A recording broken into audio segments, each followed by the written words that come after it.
അപ്പോസ്തലനായ യൂദായേ. ഒരുക്കം 9-ാം ദിനം.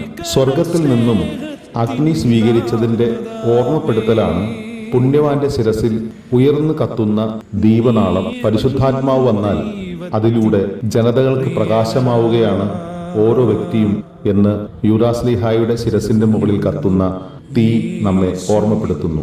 ഇനി നിങ്ങൾക്ക് വഴിതെളിക്കാൻ തീപ്പന്തം പോലെ ഈ മനുഷ്യന് സാധിക്കും എന്ന സ്വർഗത്തിന്റെ ഒരു ഉറപ്പാണ് ഇതിലൂടെ കാണിക്കുന്നത്. പെന്തക്കൊസ്താ ദിനം സമാഗതമായപ്പോൾ യഥാർത്ഥത്തിൽ ഭയപ്പാടും വിറയലും അസ്വസ്ഥത പെന്തക്കൊസ്താ ദിനം സമാഗതമായപ്പോൾ യഥാർത്ഥത്തിൽ ഭയപ്പാടും വിറയലും അപ്പോസ്തലന്മാരിൽ നിന്ന് തെല്ലും നീങ്ങിയിരുന്നില്ല. എന്നാൽ പലയിടങ്ങളിൽ വച്ച് ഉദ്ധിതനായ ഈശോയെ ദർശിച്ച അനുഭവം ഇവർക്ക് നൽകിയ ധൈര്യം ചെറുതല്ല. അതുകൊണ്ട് പലയിടങ്ങളിലേക്കും ഓടി രക്ഷപ്പെടാൻ തുനിഞ്ഞവർ ജെറൂസലേമിൽ തന്നെ ഒരുമിച്ചു കൂടി.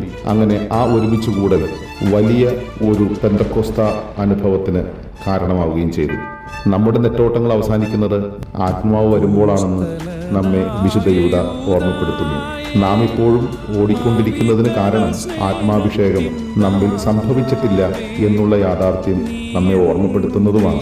യൂദായുടെ മാധ്യസ്ഥം പ്രാർത്ഥിക്കുകയും യൂദായുടെ സഹായം അപേക്ഷിക്കുകയും അസാധ്യകാര്യങ്ങളുടെ മധ്യസ്ഥനെ നാം വണങ്ങുകയും ചെയ്യുന്നതിലൂടെ ഈ ദൈവാനുഭവത്തിലേക്ക് നമുക്കും എത്തിച്ചേരാൻ കഴിയും.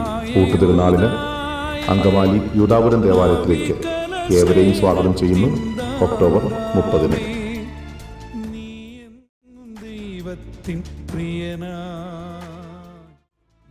എന്നും യേശു ഞങ്ങൾക്കു തുണയായി ആശ്രയമായെന്നും വാണിടണേ.